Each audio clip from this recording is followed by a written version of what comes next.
12 जुलाई को आ रहा है उत्कर्ष स्मॉल फाइनेंस बैंक का आईपीओ और दोस्तों इस आईपीओ की ग्रे मार्केट में काफी अच्छी डिमांड दिख रही है। तो इस वीडियो में हम देखेंगे इस आईपीओ की positives, negatives, grey market premium, price, date and financials जो आपको इस आईपीओ में अप्लाई करने से पहले जानना चाहिए। वीडियो शुरू करने से पहले इस वीडियो को लाइक कर दीजिए एंड चैनल पर पहली बार आए हैं तो सब्सक्राइब कर लीजिए क्योंकि इस तरह के वीडियोस मैं लाता रहता हूं। तो चलिए आज का वीडियो स्टार्ट करते हैं। सबसे पहले जान लेते हैं उत्कर्ष स्मॉल फाइनेंस बैंक के बारे में। तो दोस्तों जैसा कि आप नाम से समझ सकते हैं उत्कर्ष स्मॉल फाइनेंस बैंक एक स्मॉल फाइनेंस बैंक है और स्मॉल फाइनेंस कैटेगरी में पिछले 3 साल में इसने third highest gross loan portfolio growth record की है। इसका लोन पोर्टफोलियो 6000 करोड़ से भी ज्यादा का है और उत्कर्ष स्मॉल फाइनेंस बैंक के 2.74 मिलियन कस्टमर्स हैं। इंडिया के 26 स्टेट्स एंड यूनियन टेरिटरीज में इसके 830 बैंकिंग आउटलेट्स हैं और लिस्टिंग के बाद ये इंडिया का 5th स्मॉल फाइनेंस बैंक बन जाएगा जो इंडिया के स्टॉक मार्केट में लिस्टेड होगा। अगर उत्कर्ष स्मॉल फाइनेंस बैंक के सर्विसेज की बात करें तो यहाँ पर saving account, current account, recurring and fixed deposits, locker facility, micro banking loans, wholesale and retail loans, housing loans, automobile loans और गोल्ड लोन्स प्रोवाइड करती है। और इस स्मॉल फाइनेंस बैंक का जो फोकस सेगमेंट है वो माइक्रो फाइनेंस है। अब चलिए इस कंपनी के फाइनेंशियल्स को देख लेते हैं। तो पिछले 4 सालों में यानी कि 2020 से लेकर 2023 तक अगर इसके टोटल एसेट्स को देखें तो ये साल दर साल बढ़ रहे हैं और 2020 में जो टोटल एसेट्स थे वो 9404 करोड़ के थे और अब ये 2023 में बढ़कर 19,000 करोड़ के हो गए हैं। टोटल रेवेन्यू भी पिछले 4 सालों में लगातार बढ़ता हुआ देखने को मिला है। प्रॉफिट आफ्टर टैक्स को देखें तो 2020 के मुकाबले 2021 में कंपनी ने ज्यादा प्रॉफिट कमाया है, लेकिन फिर किसी कारण से 2022 में एक बहुत बड़ा डिप यहाँ पर प्रॉफिट आफ्टर टैक्स में देखने को मिल रहा है और फिर 2023 में जबरदस्त तरीके से कंपनी ने रिकवर किया है और प्रॉफिट आफ्टर टैक्स में एक बहुत बड़ा जंप हमें देखने को मिल रहा है। लेकिन दोस्तों इसको देखकर हम कह सकते हैं कि जो प्रॉफिट आफ्टर टैक्स है इसमें एक कंसिस्टेंट ग्रोथ देखने को नहीं मिल रही है। 2022 बहुत ही खराब साल रहा है इस स्मॉल फाइनेंस बैंक के लिए। अगर हम नेटवर्थ, रिजर्व एंड सरप्लस को देखें तो वो लगातार ग्रो हो रहा है, लेकिन यहाँ जो कंपनी की बोरोइंग है वो बहुत ज्यादा दिख रही है और 2023 में कंपनी की जो बोरोइंग है वो 2350 करोड़ के आसपास है। लेकिन दोस्तों बैंकिंग और फाइनेंस सेक्टर में जो बोरोइंग होती है वो हमेशा आपको हाई देखने को मिलेगी। अगर आप HDFC बैंक को चेक करेंगे तो वहां पर भी उसकी जो बोरोइंग है वो 2 लाख करोड़ से ज्यादा की है। लेकिन अगर हम उत्कर्ष स्मॉल फाइनेंस बैंक के केस में देखें तो यहाँ पर जो बोरोइंग है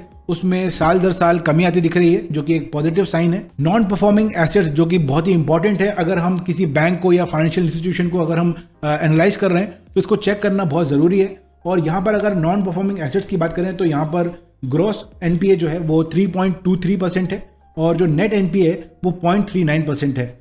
तो इसका मतलब यह है कि पिछले कुछ सालों के मुकाबले यहाँ पर जो डिफॉल्ट्स हैं उसमें भी कमी आती दिख रही है। तो ओवरऑल इस कंपनी का जो फाइनेंशियल परफॉर्मेंस है वो डिसेंट नजर आ रहा है। बहुत ही एक्स्ट्रॉर्डनरी परफॉर्मेंस नहीं है लेकिन बहुत खराब परफॉर्मेंस भी नहीं है। अब इस आईपीओ से रिलेटेड कुछ इंपॉर्टेंट डेट्स एंड डिटेल्स को देख लेते हैं। तो इस आईपीओ को आप 12 जुलाई से लेकर 14 जुलाई के बीच में अप्लाई कर सकते हैं। इसका जो प्राइस बैंड रखा गया है वो 23 से 25 रुपीज पर शेयर का रखा गया है और जो अर्निंग पर शेयर है वो यहाँ पर 4.51 रुपीज रखा गया है। इसका मतलब है जो पी रेशो है, प्राइस टू अर्निंग रेशो है, वो 6 निकल के आ रहा है।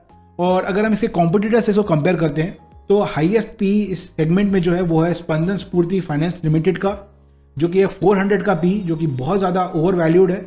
और अगर लोएस्ट पी को देखें तो Ujjivan small finance bank limited का जो पी है वो 7 के आसपास है और जो इंडस्ट्री एवरेज पी है वो 7 के आसपास है। तो इस हिसाब से जो कंपनी ने प्राइस बैंड रखा है आईपीओ के लिए वो बहुत रीजनेबल दिखता है। मिनिमम आपको अगर इस आईपीओ के लिए अप्लाई करना है तो एक लॉट खरीदना होगा जिसमें 600 शेयर्स होंगे और एक लॉट की जो प्राइस है वो यहाँ पर 15,000 रुपीज की है। रिटेल इन्वेस्टर मैक्सिमम 13 लॉट के लिए अप्लाई कर सकते हैं और बाकी जो हाई नेटवर्थ इंडिविजुअल है उनकी डिटेल्स आप स्क्रीन पर देख सकते हैं। अब ग्रे मार्केट प्रीमियम की बात करें तो जो अभी का ग्रे मार्केट प्रीमियम है वो 16 रुपीज निकल के आ रहा है जो कि एस्टिमेटेड लिस्टिंग प्राइस को 41 रुपीज बना देता है विच इज अप्रॉक्स 64% गेन। तो यहाँ पर 64% का गेन देखने को मिल सकता है अगर यही ग्रे मार्केट प्रीमियम मेंटेन रहता है। लेकिन अगेन ग्रे मार्केट प्रीमियम जो है वो बढ़ भी सकता है, कम भी हो सकता है, किस तरीके की डिमांड रहती है उस पर डिपेंड करता है। लेकिन अभी जो ग्रे मार्केट प्रीमियम आ रहा है ये बहुत ही अच्छा है। अगर इशू की साइज की बात करें तो यहाँ पर 500 करोड़ का ये इशू है और ये पूरा का पूरा फ्रेश इशू है। अब बात कर लेते हैं इस आईपीओ के कुछ पॉजिटिव्स एंड नेगेटिव पॉइंट्स की।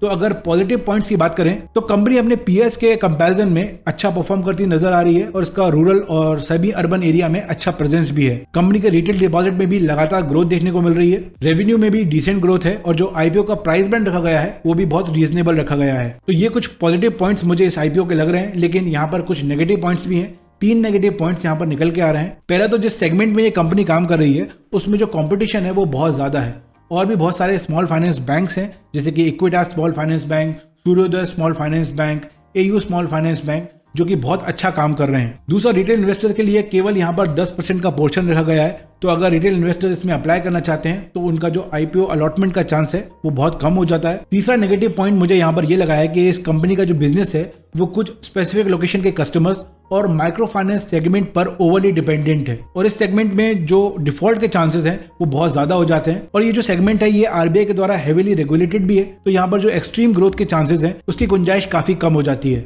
अब फाइनल क्वेश्चन ये है कि क्या इस आईपीओ में अप्लाई करना चाहिए या नहीं करना चाहिए। तो दोस्तों मेरा मानना है कि इस आईपीओ को वेट एंड वॉच करना चाहिए। सेकेंड और थर्ड डे पर कैसे डिमांड निकल के आती है, ग्रे मार्केट प्रीमियम क्या रहता है, उस बेसिस पर हमें डिसाइड करना है कि इस आईपीओ में अप्लाई करना चाहिए या नहीं। कंपनी के फेवर में बहुत सारे पॉजिटिव पॉइंट्स हैं, लेकिन जो नेगेटिव पॉइंट्स मैंने आपके साथ इस वीडियो में शेयर किए हैं उस बेसिस पर यह कंपनी लॉन्ग टर्म के हिसाब से उतनी अच्छी नहीं लगती है।